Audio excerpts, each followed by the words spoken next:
hard to get anything done in this environment.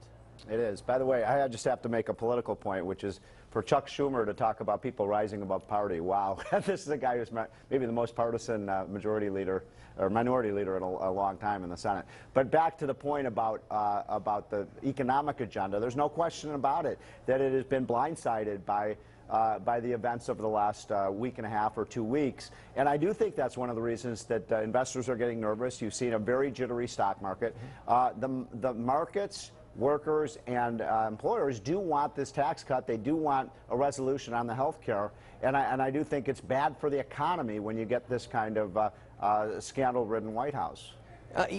Those are serious comments coming from a guy who was a senior economic advisor to the Trump campaign. Stephen, I don't know if you're still advising the White House. If you are, I'm sure it's on economics. But if you were advising them on how to get their act together, what would you tell them right now? Get back to talking about tax cuts, about health care reform, about pro-growth energy policies. Change the subject. For the last 10 days, it's only been about Russia. It's only been about Comey. Trump has to find a way to change the subject and back to the kind of ideas that got him elected in the first place. But Stephen, do you trust this White House anymore, given what's happened the last week and some of their explanations from things that have turned out to be in some cases contradictory? Do you trust them as much? You know what, I don't really, frankly, I don't follow this stuff very closely because it's not my area of expertise, but I will say this. I do trust him on his economic ideas. I think that's what got him elected. Those are very popular ideas. When I go around the country, you know, it's interesting. People around the country that I meet are not really talking about the Russia situation or Comey. They're talking a little bit about it, but they're still talking about when is Trump going to get this tax bill done? When are we going to get a resolution on health care? That's what Americans, I think, actually care more about than some of these things that, you know, the networks like CNN have been hyper obsessed with for the last week and a half. Well, look, we covered health care extensively, which which is a policy issue. You know, we cover the events at hand, and this is not insignificant. It's very, very significant.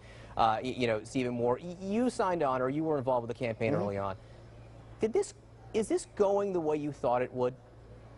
You know, Trump is a disruptor. There's no question about it. He is a different kind of, he's a non-politician. Has he made mistakes? Absolutely. Are they the kind of mistakes that have made people flee from him? No. I mean, I think that poll that CNN reported a week and a half ago, that 97% of the people who voted for Donald Trump still would vote for him today. I get a lot of people around the country who say, you know, Trump is doing the right thing. He's disrupting Washington. And I hate to tell you this, but John, a lot of people don't trust the media. They don't really trust the coverage of this whole event. And that's what I'm hearing from people when I talk to them around the country. I was in Tennessee, I was in California, I was in Kansas last week, and it was the same everywhere I went. No, I mean, obviously what you're saying is true. I will say that there are senators, including from Tennessee, Bob Corker, who has said